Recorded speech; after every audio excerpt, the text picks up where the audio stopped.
जय हिंद दोस्तों, आज मैं फिर आप लोगों का मैं अपने YouTube चैनल टेकअप जॉब पे स्वागत करता हूं।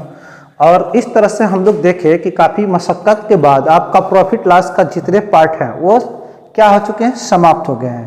कृपया आप उन सारे वीडियो को देखिए और उसे शेयर करिए और जितना हो सके उतना आप उससे क्वेश्चन लगाइए। जो नहीं आ रहा आप उसे कमेंट में पूछा करिए। अब उसी हम प्रॉफिट लॉस में डिस्काउंट की बात करते हैं, यानी कि बट्टा और छूट। सबसे पहले ये जान ले कि ये बट्टा और छूट क्या है, किस बला का नाम है। ठीक है, देखिए इसका मतलब ये होता है कि यदि आप कोई सामान खरीदने जाते हैं, कहाँ, मार्केट में, तो उस मार्केट पर एमआरपी लिखा रहता है, यानी कि उस मार्केट वाली वस्तु पे क्या लिखा रहता है, एमआरपी। तो एमआरपी का मतलब क्या हो गया, देखिए यहाँ पे एमआरपी लिखे हुए हैं। इस एमआरपी का मतलब क्या होगा, मैक्सिमम रिटेल प्राइस, यानी कि जो उस वस्तु की लागत होती है उस वस्तु की लागत से कुछ बढ़ाकर उसकी एमआरपी निर्धारित की जाती है। जैसे कि मान लीजिए ये मार्कर है, इस मार्कर की लागत आई 100 रुपये। कितना आई, 100 रुपया। ये लागत 100 रुपया आई है और जैसे ये मार्केट में जाएगी ये मार्कर, तो इसके ऊपर 50 रुपया या 60 रुपया या 40 रुपया बढ़ा कर रख दिया जाता। हम सपोज डेट मान लेते हैं कि इस मार्कर का दाम 50 रुपया बढ़ा कर रख दिया, यानी कि 150 रुपया इसकी एमआरपी फिक्स कर दी गई। अब दुकानदार जो होता है जब इस मार्कर को बेचेगा तो उस एमआरपी पर आपको छूट दे के देगा। कहेगा कि भाई इस एमआरपी में मैं आपको 10% का छूट दे रहा हूं। तो 10% का छूट का मतलब ये हो जाएगा कितना, 15 रुपये का छूट। तो 135 रुपये का ये मार्कर पड़ेगा। अच्छा, तो इस तरह से हमें क्या करते हैं कि डिस्काउंट निकालते हैं, यानी कि उसका जो निर्धारित पैसा था वो 150 रुपया था, लेकिन आप 15% छूट के बाद आप इसे 135 रुपया में खरीद के लाए। इसका मतलब कि आप 15 रुपये का छूट पाए हैं। कितने रुपये का, 15 रुपये का छूट पाए हैं। इसी को बोलते हैं बट्टा। और बट्टा हमेशा किस पे निकलता है, एमआरपी के ऊपर निकलता है। ठीक, एमआरपी के ऊपर निकलता है। लेकिन जैसे ही हम लाभ और प्रतिशत इसका निकालेंगे बट्टे का, तो हम अपने क्रय मूल्य से ही निकालेंगे। बट्टा बस इस पे निकलता है।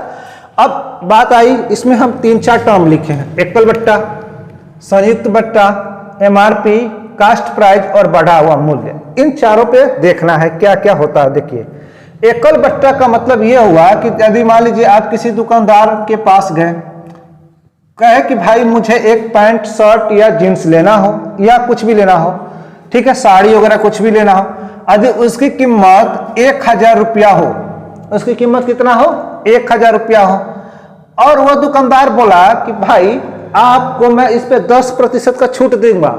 10% का क्या देगा, छूट देगा, 10% को छूट देगा, यानी कि हम इसको डी से डोनेट करते हैं छूट को, डिस्काउंट को। तो ये 1000 पे 10% का छूट देने के बाद जो छूट मिलेगा, यानी कि इसका हम 1000 का 10% छूट निकालेंगे तो मुझे मिलेगा कितना, 100 रुपया।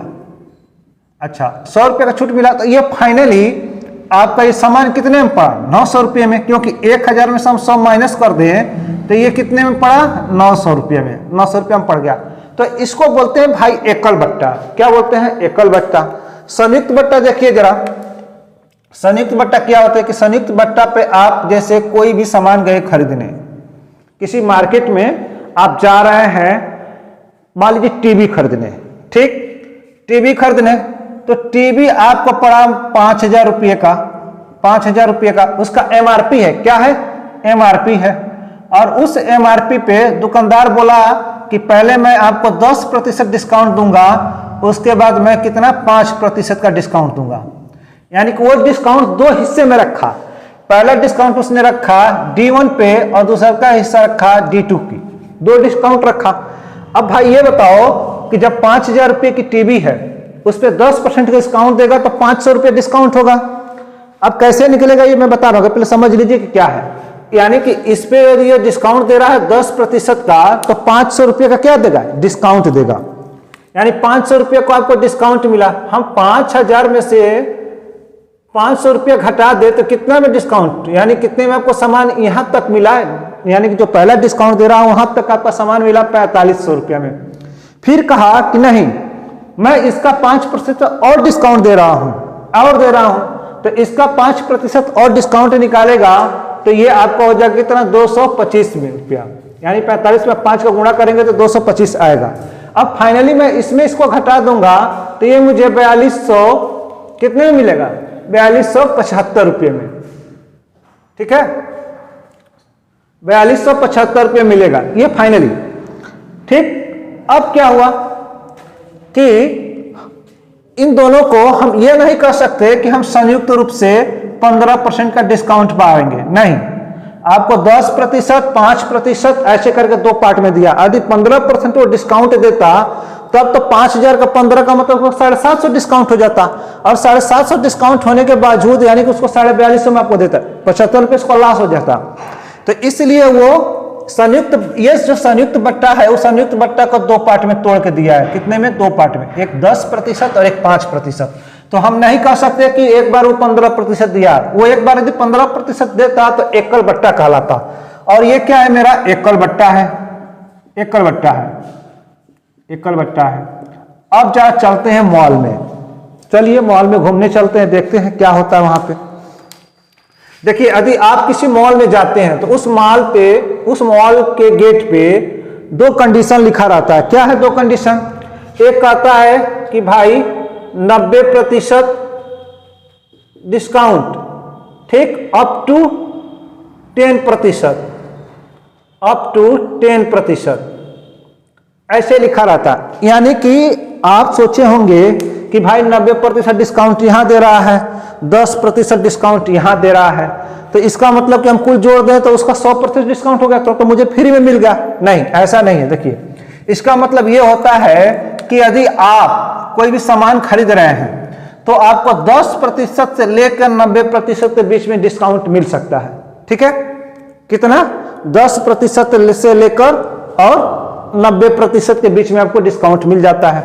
एक और डिस्काउंट की बात कर लें जो मॉल पे लिखा रहता है। देखिए जो मॉल के गेटों पर होता है क्या है कि आपको 10% डिस्काउंट के बाद, आफ्टर यहां लिखा रहेगा, यहां मतलब, ठीक है, आफ्टर लिखा रहेगा, 10% डिस्काउंट के बाद आपको 20% और डिस्काउंट दे रहा है। तो इसका मतलब ये नहीं हुआ कि भाई इन दोनों को जोड़ के हम 30% डिस्काउंट दे लेंगे, नहीं। इसको एग्जांपल से समझिए कि यदि कोई वस्तु 10,000 रुपये में है, मान लीजिए, उस पर 10% डिस्काउंट दिया, 10% डिस्काउंट दिया, तो आपका इस पे डिस्काउंट मिला 1000, और 1000 का मतलब यदि हम इसमें से घटा दें तो ये मुझे वस्तु कितने की पड़ी, पहले डिस्काउंट पे 9 पे, यानी ये D1 को मान लीजिए, यानी 9000 में पड़ा। लेकिन वो उसने शर्त रखा है कि फिर आपको मैं 20% का और डिस्काउंट दूंगा, यानी कि 20% का, इस 9000 का 20% आपको डिस्काउंट देगा। ठीक, अब इसको यदि हम 20% को डिस्काउंट को मान लीजिए मैं डायरेक्ट निकाल दूं, उसको 100 में से घटा के, तो 1 2 1 0, यानी कि कुल मिला के कितना हो गया, 7200 रुपये का आपका पड़ता। ठीक, यदि वो डायरेक्ट देता 10 और 20 दोनों को एक साथ जोड़ के दे देता, तब तो बेचारे का 7000 में ही आपको दे देता, यानी 200 रुपये उसको घाटा हो जाता। तो कुल मिला के हमें एक एकल बट्टा पे क्वेश्चन करना है, संयुक्त बट्टा पे करना है, और ये तो सारे जो हमारे शॉपिंग मॉल होते हैं उन सब पे इनका कंडीशन लगता है। ठीक है, अब क्रय मूल्य तो जानते ही हैं, जब प्रॉफिट टॉस में बताया था तभी बताया था कि क्रय मूल्य किसको बोलते हैं, वो वहां से हो गया, यानी किसी वस्तु का जो कास्ट प्राइस होता है, जो उसकी लागत मूल्य होती है, उसी को हम क्या बोलते हैं, क्रय मूल्य बोलते हैं। बढ़ा हुआ मूल्य कहां से ये नया कॉन्सेप्ट आ गया, बढ़ा हुआ मूल्य का मतलब ये है कि भाई यदि आप किसी वस्तु को 100 रुपया में खरीद के लेके आ रहे हैं, क्या 100 रुपया में आप खरीद के लेके आ रहे हैं, लेकिन आप गए हैं कहीं वस्तु कहीं खरीदने के लिए, मान लीजिए आप 10 किलोमीटर की यात्रा तय किए हैं, तो भाई 10 किलोमीटर यात्रा तय करने में आपको कुछ खर्चा होगा। साइकिल से भी जाते होंगे, मान लो साइकिल पंचर हो गई तो उसकी भी उसमें कुछ पैसा ऐड करना पड़ेगा, करेंगे कि नहीं। यदि गाड़ी से गए तो गाड़ी का पेट्रोल खर्चा होगा, उसका ऐड करेंगे, या कुछ खा पी लिए तो हमें इसी पे तो पूरा खर्चा जोड़ना है। यदि मान लीजिए आप रास्ते में 50 रुपये का खा पी लिए, या आपका खर्चा हो गया पेट्रोल संबंधित चाहे जो भी संबंधित, तो यही हुआ आपका बढ़ा हुआ मूल्य। अब इसको हम क्या कर देंगे, ये जो खर्च और जो कास्ट प्राइस है दोनों को जोड़ देंगे, यानी 150 रुपया। तो इस तरह से हमें क्या निकलेगा, ये बढ़ा हुआ मूल्य निकलेगा। तो भाई ये इसी तरह से होते हैं, और आप लोग इस पे हम लोग क्वेश्चन करेंगे। कैसे क्वेश्चन करते हैं देखिए, डी को यानी जो डिस्काउंट है उस डिस्काउंट को हम डी से डोनेट करते हैं। किससे? डी से डोनेट करते हैं, यानी कि डी इसका सिंबल होता है। अब मान लीजिए आप एक क्वेश्चन पढ़े होंगे कि ए प्लस बी प्लस ए इंटू बी बटा के 100, यानी हमें किसी व्यक्ति की या किसी वस्तु का एक बढ़ रहा है, यानी कि एक हिस्सा उसका बढ़ रहा है, दूसरा हिस्सा भी बढ़ रहा है, तो इस प्रकार उसके हिस्से में कुल कितने प्रतिशत की वृद्धि हुई, तो हम इस फार्मूले पे काम करते थे। अब इसी चीज को मैं डिस्काउंट पे लेके आ रहा हूं। डिस्काउंट पे कैसे लेके आएंगे जरा देखिए। मान लीजिए पहला डिस्काउंट हमें D1 मिला, दूसरा का डिस्काउंट मुझे D2 मिला, और इस तरह से पूछे कि मुझे कुल कितने प्रतिशत का डिस्काउंट मिला। यदि इस तरह से कुल पूछे कि मुझे कितने प्रतिशत का डिस्काउंट मिला, तो मैं यहां पे वही कर दूंगा D1 इंटू D2 बटे का 100। अच्छा, अब यहां पे हम माइनस क्यों रख रहे हैं? क्योंकि भाई डिस्काउंट हमेशा घटा के ही निकाला जाता है एमआरपी पे, इसीलिए मैं माइनस कर दूं। यदि मैं यहां भी और यहां भी माइनस कर दूं तो ये माइनस माइनस आपस में कैंसिल हो जाएंगे, तो हम कह सकते हैं कि D1 इंटू D2 बात एक ही हुई, इसीलिए मैं माइनस का सिंबल नहीं लिखा था, लेकिन आप समझ लीजिएगा। ठीक है, अब हम लोग शुरुआत करते हैं क्वेश्चन की। देखिए क्वेश्चन कैसे शुरुआत किया जाता है। सबसे पहले तो मैं शुरुआत करूंगा एकल बट्टा से। ये एकल बट्टा क्या है देखिए, उसके बाद संयुक्त बट्टे पे चर्चा की जाएगी। हम लोग 0 से टॉप 10 तक चलेंगे, ठीक। और ये सारा आपको कॉन्सेप्ट कहाँ काम करेगा? अभी आने वाले आपके बहुत सारे एग्जाम है, जैसे कि आपका एसएससी जीडी है, यूपीएसआई है, ठीक है, हरियाणा के भी है, यहाँ तक कि डीएसएसबी की वैकेंसियों की बहुत सारे एग्जाम के डेट आ चुके हैं, तो उन सब पे ये पूरा का पूरा काम करेगा। ठीक है, यदि बट्टे से क्वेश्चन आएगा तब देखिए जरा। एकल बट्टा की मैं बात कर रहा हूं। यदि एकल बट्टा पे किसी वस्तु का मूल्य यानी कि एमआरपी पे ही हम बट्टा देंगे, ठीक। यदि किसी वस्तु का एमआरपी 1500 रुपया हो, क्या हो? 1500 रुपया हो, तो उस पर डिस्काउंट यदि बोला कि यदि उस पर डिस्काउंट हम 10% दे रहे हैं, कितना दे रहा है? 10% दे रहे हैं, तो उस वस्तु को कोई ग्राहक कितने में खरीदेगा या फिर दुकानदार उसको कितने में बेचेगा? दुकानदार कितने में बेचेगा, यानी कि सेलिंग प्राइस उसकी क्या होगी। तो अब मैं इसका डिस्काउंट यानी कि मैं इसको डायरेक्ट निकालूंगा। अब ये नहीं करूंगा कि भाई 15 का 10% निकाल लो और फिर उसमें से उसको घटा के हम उसका सेलिंग प्राइस निकाल देंगे, ये कतई नहीं करना है, क्योंकि उस तरह से बहुत सारे क्वेश्चनों पे यदि पॉइंट वाला मामला आ जाता है, डेसिमल वाला मामले, तो गलत आंसर आते हैं, इसलिए मुझे नहीं करना। अब मुझे डायरेक्ट करना है। डायरेक्ट ऐसे करना है, देखिए ये 1500 रुपया आपका एमआरपी है और इसको गुणा हम कर देते हैं 100 माइनस डी अपान का 100, ये सेलिंग प्राइस निकालेंगे तब। अब देखिए जरा कैसे कि ये 1500 रुपया है और हम ये डी है, डी को 100 के साथ माइनस करेंगे तो कितना आ जाएगा? 90, यानी कि 100 में से 10 गया तो 90 बटेगा क्या हो गया? 100। 1 2 1 2 कैंसिल हो गया। अब ये 15 में 9 का गुणा कर दीजिए तो 59 जा होता है 135। 135 का मतलब एक 0, यानी कि 1350 रुपया। वो उसको 10% डिस्काउंट दिया है तो कितना मिला? 1350 रुपया। ठीक है, 1350 रुपये फाइनली उस सामान को वो खरीदा। तो आप लोग ऐसे हम लोग एकल बट्टा निकालते हैं। अब जरा इस पे और देखिए एक दो क्वेश्चन। ये मान लीजिए हमारा पहला क्वेश्चन था, ये दूसरा क्वेश्चन है। हम एमआरपी पे बट्टा लेंगे। बार बार मैं कह रहा हूं कि एमआरपी पे ही बट्टा निकलेगा, कास्ट प्राइस पे बट्टा नहीं निकलेगा, यानी क्रय मूल्य पे हम लोग बट्टा नहीं निकालेंगे। क्यों नहीं निकालेंगे? कि यदि वो छूट देगा क्रय मूल्य पर तो उस दुकानदार को घाटा हो जाएगा, इसलिए वो उस पर नहीं निकालेगा। ठीक है, आइए दूसरे क्वेश्चन को देखते हैं। देखिए जैसे मान लीजिए किसी वस्तु का एमआरपी कितना हो? 5000 रुपया हो। 5000 रुपया हो, कितना हो? 5000 रुपया हो। यदि उस वस्तु पे उसने क्या कर दिया? डिस्काउंट दे दिया। कितने रुपये का? 20% का डिस्काउंट दे दिया। कितना? 20% का डिस्काउंट दे दिया। तो उस वस्तु की सेलिंग प्राइस क्या होगी, यानी कि उसका वो कितने में उसको बेचेगा। ठीक, अब इसको मुझे निकालना है तो मैं डायरेक्ट वही काम करूंगा। 5000 गुणते, मैं एक बार और कर देता हूं, 100 में से हम इस प्रतिशत को घटा देंगे जो डिस्काउंट वाला है। ठीक, क्योंकि ये भी प्रतिशत है, ये भी प्रतिशत है। अब प्रतिशत में घटा दूंगा। देखिए यहाँ पे भी वही काम है, 100 में से डी में रख लिया हूं, तो उसी तरह से यहाँ भी है।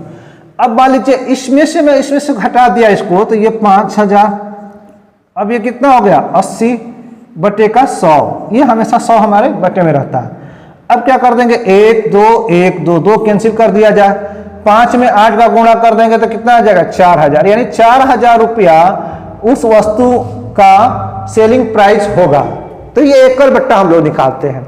अब संयुक्त बट्टा पे चर्चा करते हैं। देखिए संयुक्त बट्टा क्या होता है, ठीक है, इस संयुक्त बट्टा क्या होता है और वो फॉर्मूला हम लोग कहाँ लगाएंगे, जो मैं आपको फॉर्मूला बताया था। कैसे जरा देखिए, यदि मैं इस फॉर्मूले को काम करूं, कौन सा वाले पे, ये डी वाले पे, डी ठीक minus D2 plus D into D1 into D2 अपान के 100। यदि यहाँ पे माइनस माइनस में रख दूं तो उससे कोई फर्क नहीं पड़ने वाला है, ठीक है। अब ये संयुक्त बट्टे पे काम करेगा, कहां, संयुक्त बट्टे पे, संयुक्त बट्टा, ठीक है। अब जैसे मान लीजिए मैं आपको संयुक्त बट्टा निकालने सिखा रहा हूं, कैसे जरा देखिएगा। यदि मान लीजिए कि आपको 2 क्रमागत बट्टे मिले, 2 क्रमागत बट्टे का मतलब क्रम से, क्रमागत बट्टा मिला, क्रमागत बट्टा मिला यानी कि क्रम से, क्रम से का मतलब कि आपको एक बार 30% का बट्टा मिला और आपको 20% का बट्टा मिला, ये 2 बट्टे मिले हैं। अब हम 3 जो बट्टा है, 3 बट्टे को कैसे एक संयुक्त बट्टा में कन्वर्ट करेंगे, इसकी बात चल रही है। देखिए जैसे कि एक बट्टा आपको दिया है कितना 60%, ठीक, दूसरा बट्टा दिया है 30% और तीसरा का बट्टा दिया है आपका 10%। यानी कि कोई व्यापारी है और वो अपनी बट्टा इस प्रकार दे रहा है किसी वस्तु पे, ठीक, तो फाइनली उस पे कितना प्रतिशत का वो बट्टा दिया, क्योंकि पार्ट पार्ट में है।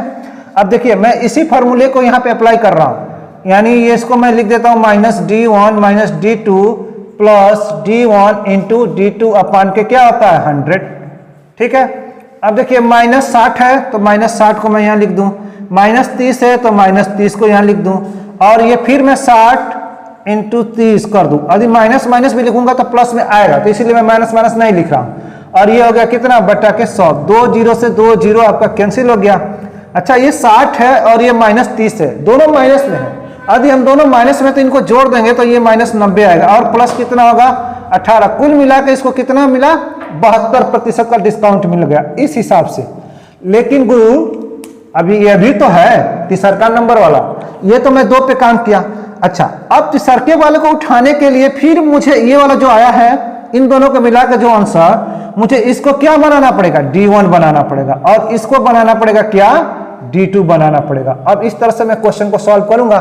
कैसे सॉल्व करता हूं देखिए जरा, यानी कि ये मेरा क्या हुआ माइनस 72 और माइनस 10 प्लस 72 इंटू 10 बटा के 100। ये माइनस है, ये भी माइनस है, दोनों को ऐड कर देंगे तो माइनस कितना आ जाएगा 82, और ये 0 से 0 कैंसिल यानी कि प्लस 7.2 आ गया। अब इसको हम घटा देंगे कितना 82 में से 7.2 को घटाएंगे तो ये आपको मिलेगा कितना 84.8 मिलेगा, ठीक है, इतना मिलेगा, ठीक। तो इस तरह से उसको फाइनली भैया इतने का प्रतिशत का उसको डिस्काउंट मिला है। अब मान लीजिए कोई वस्तु इतना होगा 1000 रुपये का होगा तो उसको हम इतने % का डिस्काउंट निकाल देंगे तो वो फाइनली इसको 800 कुछ रुपया ही उसका डिस्काउंट में चला जाएगा, बहुत कम मिलेगा, यानी उसको घाटा हो जाएगा। तो इसलिए नहीं करते हैं ये सब काम ऐसा, ठीक है। देखो भाई इसको घटा देंगे इसमें से 82 में से 7.2 को, तो ये आ जाएगा यानी कि आपका आ जाएगा कितना 74.8, कितना आएगा 74.8 आएगा, ठीक है। तो इस तरह से हम लोग इसकी प्रतिशतता निकालते हैं 74.8। अब कहने का मतलब ये है कि आगे एक क्वेश्चन है, वो क्वेश्चन को मैं लिखता हूं फिर आप लोग समझिएगा, ठीक है। बंद कर दो। देखिए भाई ये जो क्वेश्चन है, ये क्वेश्चन नंबर मैं 1 इसको मान लेता हूं। इस क्वेश्चन पे बात की गई है, क्वेश्चन ही है लेकिन ये साइलेंट क्वेश्चन है। अब इसको मैं एक्सप्लेन कर रहा हूं, समझिए कैसे होगा।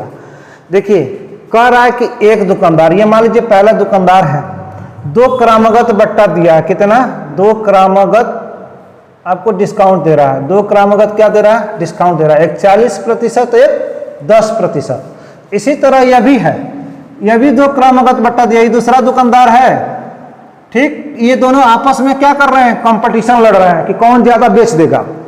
अच्छा, अब यहाँ पे क्वेश्चन ये पूछा है कि बताओ ये पहले वाला दुकानदार 2 क्रमागत बट्टा दे रहा है और दूसरे वाले दुकानदार 2 क्रमागत बट्टा दे रहा है, तो दुकानदार में किसका फायदा होगा, पहले वाले का फायदा होगा कि दूसरे वाले का फायदा होगा, ठीक। पहला क्वेश्चन, पहले नंबर यहां से क्वेश्चन बना कि किस दुकानदार को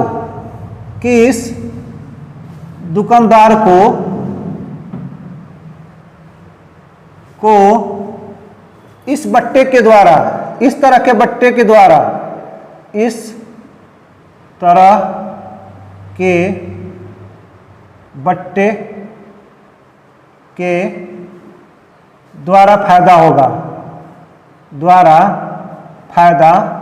होगा, यानी लाभ होगा।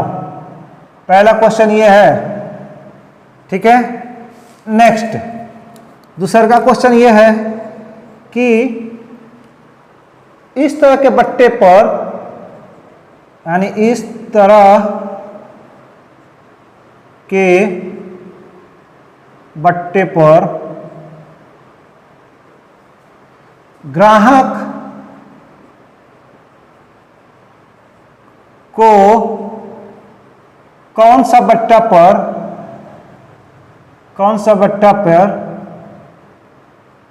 लाभ होगा, ग्राहक को कौन सा बट्टा पर लाभ होगा। अब ये दोनों क्वेश्चन को हमें क्या करना है, जवाब देना है, ठीक है। चलिए पहले क्वेश्चन को मैं उठाता हूं। अब इसका जवाब कैसे मिलेगा भाई, कि इन दोनों का मैं संयुक्त बट्टा निकाल दूं, संयुक्त बट्टा यानी कि एकल बट्टा में कन्वर्ट कर दूं। अब जैसे देख लीजिए यहाँ पे, यह है 40 माइनस 10 प्लस 40 इंटू 10 बटे का 100, 1 2 1 2 0, 2 0 कैंसिल हो गया। माइनस 40 और माइनस 10 को हम लिख सकते हैं माइनस 50, प्लस कितना है ये 4, यानी कुल मिला के माइनस 46% इस पे बट्टा आया। अब जरा दिमाग लगाइए कि यदि किसी वस्तु की कीमत 100 रुपया हो, मैं छोटा ही डिजिट ले रहा हूं, 100 रुपया हो, यदि उस पर वो 46% बट्टा दे दे, यानी किसी वस्तु की कीमत 100 रुपया है और जितने उस पर बट्टा दी जाती है उतना ही उसका क्या है, रुपया बनता है। जितने प्रतिशत में बट्टा दी जाती है उतना ही उसका रुपया होता है। यानी 46% क्या है, बट्टा दिया है, तो इसमें से हमें 46 रुपया का मतलब उसने छूट दी है 46, तो इसमें से मैं 46 रुपया घटा दूं तो भाई वो 44 रुपये में क्या करेगा, बेचेगा दुकानदार, और खरीदने वाला कौन है, कस्टमर। 44 रुपये में उसको खरीद लेगा। 100 रुपया का लाया है और 46% डिस्काउंट देकर 44 रुपया में बेच दिया, तो उसको घाटा हुआ। चलो अब यही काम हम करते हैं दूसरे वाले दुकानदार के साथ। ये तो पहले वाले हो गया। दूसरा वाला दुकानदार के साथ देखिए, ये क्या कह रहा है कि 2 बट्टा दे रहा है, एक 20 और एक 30। तो एक 30 को मैं मान लेता हूं -30 और एक -20 प्लस 30 इंटू 20 अपान का 100, 1 2 कैंसिल हो गया। ये कितना है, -50 प्लस 6 बराबर आ गया कितना, 44%। यानी कि ये 44% का डिस्काउंट दे रहा है। यहाँ पे भी जरा देखिए कि यदि कोई दुकानदार 100 रुपये में कोई वस्तु लाया है और 44% का डिस्काउंट दिया, यानी कि वो 44 रुपये का डिस्काउंट दिया, तो इसमें हम 44 रुपया घटा देंगे तो भाई उसको 46 रुपये में क्या कर दिया, बेच दिया, सेलिंग प्राइस आ गई। और यहाँ बेचा कितने, 44 रुपये में। अब बताइए दुकानदार को इस वाले बट्टे पर लाभ है, इस वाले बट्टे पे लाभ है। भाई दुकानदार को जितना घाटा हो कम होगा उतना ही लाभ होगा। तो यहाँ तो बेच रहा है तो 46 रुपये में बेच दिया, यानी कि उसको कम घाटा हुआ, और यहाँ बेचता तो 44 रुपये, उससे ज्यादा घाटा। तो दुकानदार को इस बट्टे पे क्या होगा, फायदा होगा इस बट्टे पे। लेकिन ग्राहक को किस पे फायदा होगा, ग्राहक को जितना सस्ता मिल जाए उतना फायदा होगा। तो ग्राहक को पहले वाले बट्टे पे फायदा होगा, ठीक। यानी कि ग्राहक की बात करें तो ये ग्राहक के लिए फायदेमंद है। किसके लिए है, ग्राहक का, ये ग्राहक का फायदा है, ठीक। और ये जो है किसका फायदा है, दुकानदार का, ये दुकानदार का फायदा है, ठीक है भाई। तो इस तरह से हम लोग इस क्वेश्चन को बहुत ही बखूबी के द्वारा और बहुत ही सरल अंदाज में कर लिए। किसी को कोई दिक्कत, कोई परेशानी, कुछ भी हो तो कृपया इसमें आप कमेंट बॉक्स में कमेंट करिए, इसका सलूशन आपके पास दिया जाएगा। धन्यवाद, थैंक यू।